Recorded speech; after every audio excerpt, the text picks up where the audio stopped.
What's up, y'all? It's GC Kinsey, here to talk about some popular euphemisms for sex and why they can make things difficult for aces.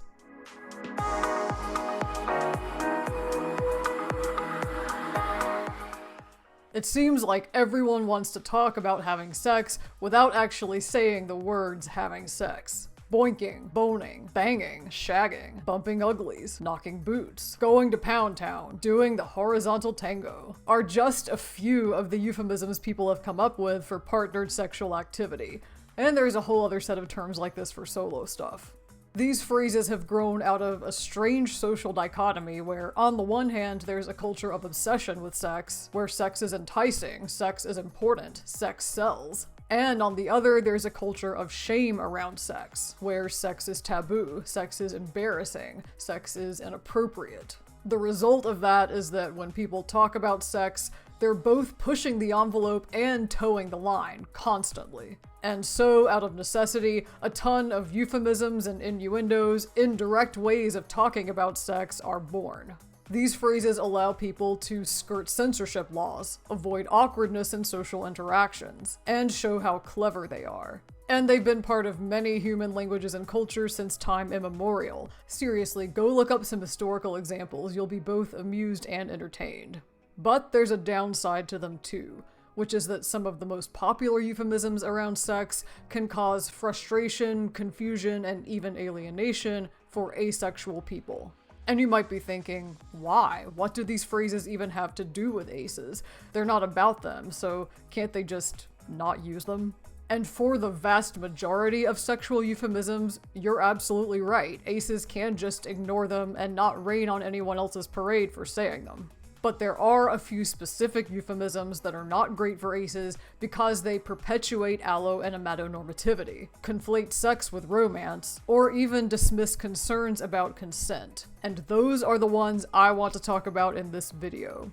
I'm under no illusions that these phrases are going to disappear or that people are going to stop using them. And I'm not saying we should, I just think it's important to be a little more mindful about what the words we're saying might be implying, intentionally or not. So without further ado, here are 6 euphemisms for sex that can make things more difficult for aces. Number 1. You need to get laid. Getting laid on its own is a pretty harmless euphemism for having sex. But there's a much less innocuous phrase that incorporates this expression, which is you need to get laid.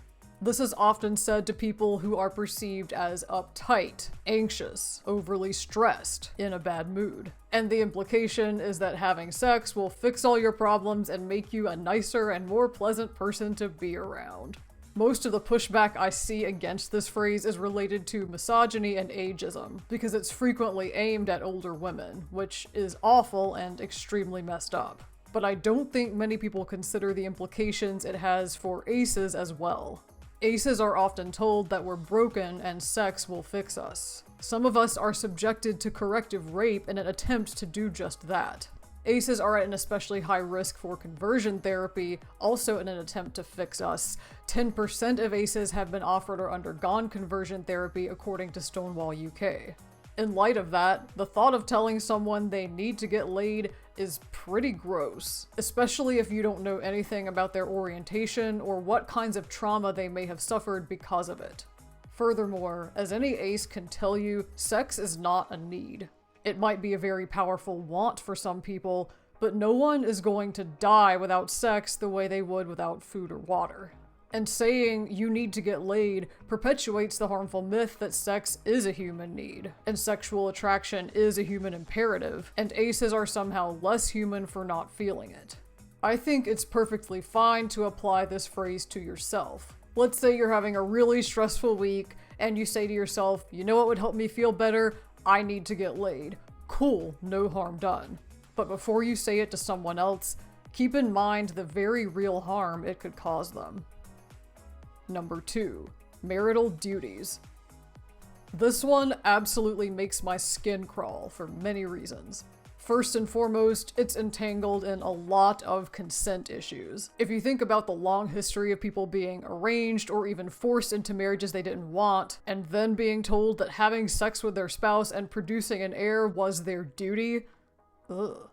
There's a pretty significant element of misogyny in this phrase too, just like the first one, because women typically bear the brunt of those duties. And I should more specifically say girls when you consider all the child brides who are married off to adult men much older than them, sometimes even by multiple generations. In fact, there's a variation of this phrase called wifely duties, which really highlights how misogynistic it is. But of course, there are elements of queerphobia in it too, on several different levels, and those are often overlooked. Queer people of all orientations have been forced into heterosexual marriages, and therefore heterosexual marital duties, against their will. Trans and non-binary people who can get pregnant have gone through untold dysphoric horrors as part of their duties. And of course, these duties are particularly awful for aces. A lot of people think of non-consensual marriages as a thing of the past, but nope, they're still happening, sometimes legally, in many parts of the world. And even in marriages that are consensual, this concept of marital duties implies that sex has to be a part of that marriage, which of course it doesn't. But try telling that to legal systems that have allowed marital rape to happen with no consequence because you're supposed to have sex with your spouse, that don't recognize marriages as fully binding if they haven't been consummated, that view sexless marriage as grounds for divorce. A happy, successful marriage can be a platonic one. That kind of marriage is every bit as legitimate as one that's romantic and/or sexual in nature. And sex is never a duty that has to be performed as part of any relationship. But this euphemism implies otherwise, on such a widespread level that many aces feel duty-bound to have sex for their partner's sake, even if they don't really want to. So I would love to see this phrase fall out of use. Number 3. Friends with benefits. This euphemism doesn't perpetuate harm like the first two, but what it does perpetuate, especially for aces, is confusion. Friends with benefits is a term for people who have sex with each other without being in a romantic relationship or any other kind of committed partnership. And it's kind of a misnomer, because in a lot of cases, there's not actually a friendship involved either, it's just about the sex. So the friends part of friends with benefits does what exactly? The same goes for buddy. If y'all aren't actually friends or buddies, why call yourselves that? The reason this can be so confusing for aces is because platonic friendships tend to hold a place of greater importance in our lives. When we think about how allonormativity gives us this hierarchy of partners first and friends second, and then we think about how aces are more likely to have unconventional partnerships or no partnerships at all, that disrupts that hierarchy, right? The hierarchy doesn't really exist for most of us. That's why it can be so challenging for aces to navigate the way allos talk about friendship in relation to sex and romance. We hear a lot of conflicting advice, like the best relationships start out as friendships, or you should marry your best friend, but also, I don't want to ruin a friendship by dating, or I'm never going to be with my crush, they put me in the friend zone. So from an ace perspective, when someone talks about being friends with benefits, and the benefit is sex, that's a pretty useless benefit for us, right? And when we realize there's not even a friendship involved, it's just a no-strings-attached sexual arrangement, then it's like, why conflate that with friendship in the first place? Maybe there's some embarrassment at play here, because society tells us that proper sexual relations are supposed to be between committed partners, preferably spouses. So I guess people want to pretend, either to themselves or others, that there's still a modicum of propriety in there somewhere by calling this person they're having casual, uncommitted sex with a friend. But I really wish people would lean into the much more accurate euphemism, booty call, instead, and save friends with benefits for people they're actually still friends with even when they're not having sex. Number 4. Sleeping together. This is another one that's not really harmful, just confusing.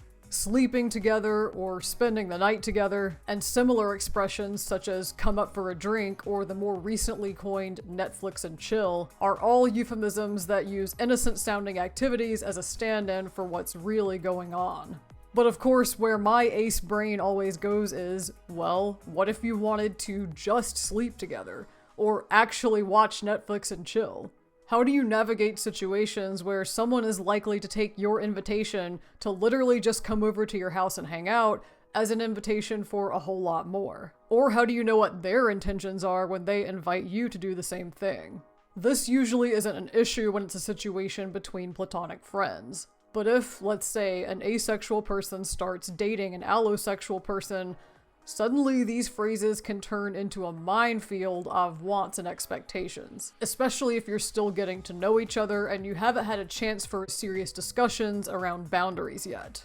I've had some really interesting personal experience with this because the relationships I had with both of my past partners were long distance. So in a relationship like that, unless you have tons of money for a hotel, you're going to be staying at each other's places overnight when you visit.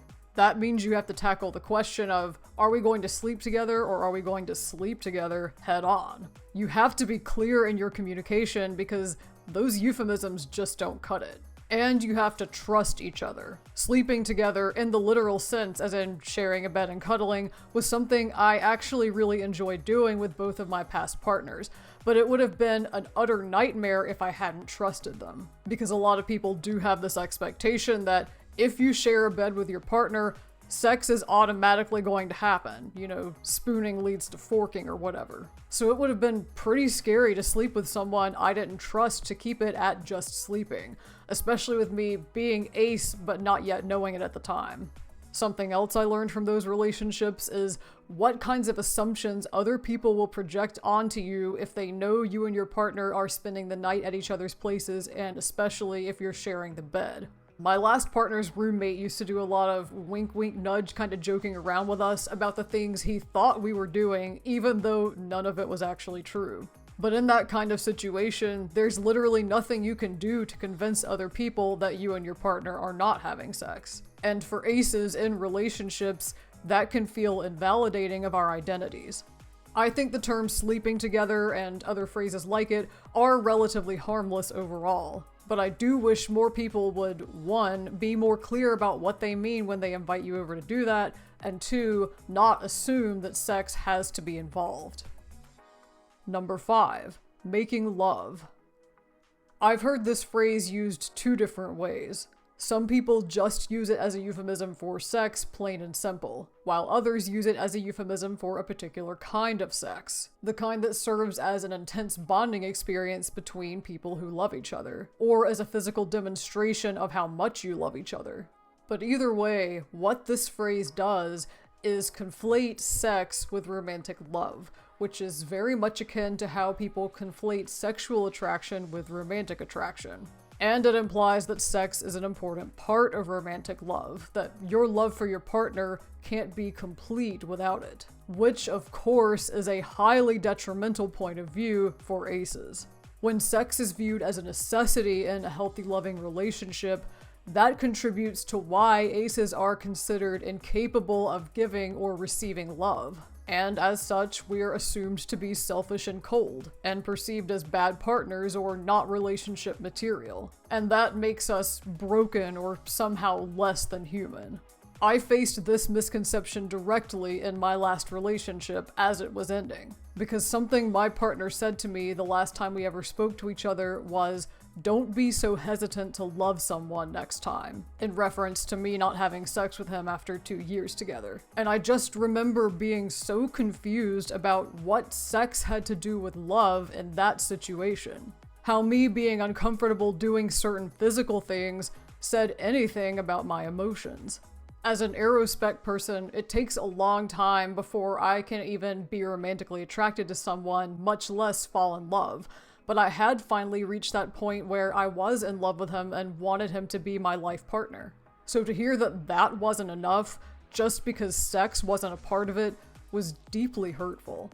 Even though I hadn't yet figured out that I was on either the ace or the aero spectrums at the time, hearing that still made me feel like there was something wrong with me, something broken about me that needed to be fixed, because otherwise, weren't any other relationships I had in the future doomed to end up the same way?